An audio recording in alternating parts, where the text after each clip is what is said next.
कहते हैं सियासत में न दोस्ती परमानेंट होती है न दुश्मनी। हर चीजें वक्त के हिसाब से बदलती रहती है और ये जो तस्वीर आप देख रहे हैं अब्दुल्ला आजम की, आजम खान के बेटे की, जो कुछ दिनों पहले जेल से बाहर आए हैं, ये तस्वीर उसी बात की गवाही दे रही है। अब्दुल्ला आजम अपने पिता से मुलाकात करने ईद से ठीक पहले जेल में गए थे। सीतापुर जेल में करीब 1 घंटे तक दोनों की मुलाकात चली, लेकिन वो जैसे ही बाहर आए सियासत में ये चर्चा शुरू हो गई कि अखिलेश यादव की धड़कनें अब बढ़ने वाली है क्योंकि आजम खान का साथ छूटने वाला है। आखिर ये कयास क्यों लग रहे हैं, जरा कुछ महीने पहले चलिए और पूरे सिलसिलेवार तरीके से समझिए कि योगी सरकार क्या आजम खान को राहत देने जा रही है। क्या उत्तर प्रदेश की सियासत में कोई बड़ा बदलाव, बड़ा उलटफेर होने जा रहा है। 27 के सत्ताधीश बनने का सपना देख रहे अखिलेश यादव, जो 403 विधानसभा सीटों में साइकिल यात्रा निकालने वाले हैं, क्या उन्हें बड़ा झटका लगने जा रहा है। तो क्या आजम अखिलेश का साथ छोड़ने जा रहे हैं, इसे समझने के लिए आपको थोड़ा पीछे चलना होगा।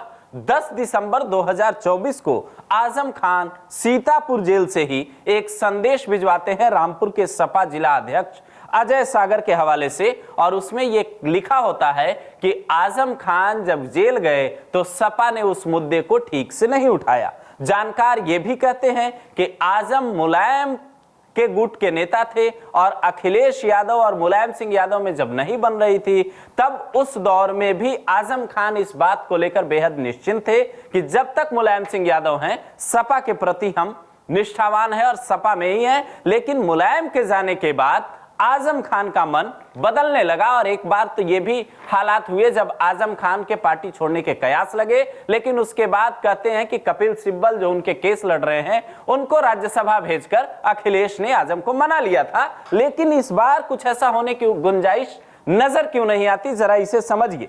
10 दिसंबर को आजम लेटर लिखते हैं और 30 दिसंबर को 126/2020 केस जो आजम खान के खिलाफ था, जिसमें यह आजम पे आरोप था कि आजम को बचाने के आरोप में तत्कालीन एसपी और विवेचक ने गलतियां की है, जिनके खिलाफ जांच कमेटी गठित की गई थी जिसमें 2 आईएएस और 2 आईपीएस थे। यह कमेटी सितंबर 2024 में बनी, लेकिन दिसंबर 2024 में सरकार इस कमेटी को निरस्त कर देती है। एक तरीके से आजम खान को यह राहत देने वाला फैसला था। उसके बाद यह कहा जा रहा है कि आजम खान की जौहर यूनिवर्सिटी का केस भी दरअसल अब सरकार उस पर खामोश हो गई है और केस में पैरवी पहले की तुलना में अब सुस्त नजर आ रही है।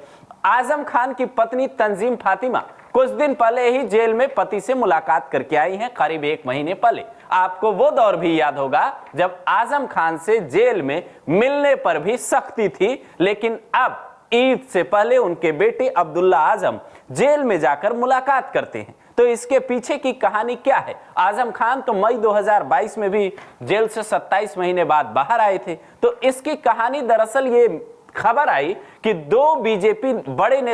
बीजेपी के 2 बड़े नेताओं ने आजम खान और बीजेपी के बीच एक बड़ी डील करवाई है, जिसका असर यह होगा कि 27 चुनाव में अगर आजम खान सपा का साथ छोड़ देते हैं और अकेले भी चुनाव लड़ते हैं तो इसका जो नुकसान है वो समाजवादी पार्टी को होगा, मुस्लिम वोट बैंक में बंटवारा होगा, तो इसका असर जो है वो सपा पे पड़ेगा और बीजेपी को इसका फायदा मिलेगा। यानी आजम को राहत देने में बीजेपी को घाटा नहीं बल्कि फायदा है। अब आप तय कीजिए कि जो स्थितियां बन रही है, जो हालात बन रहे हैं, वो क्या इशारा करते हैं। खबरें तो तमाम तरीके की हैं, सियासत में तमाम तरीके की चर्चाएं एक तस्वीर से शुरू होती है और एक तस्वीर पर ही खत्म हो जाती है।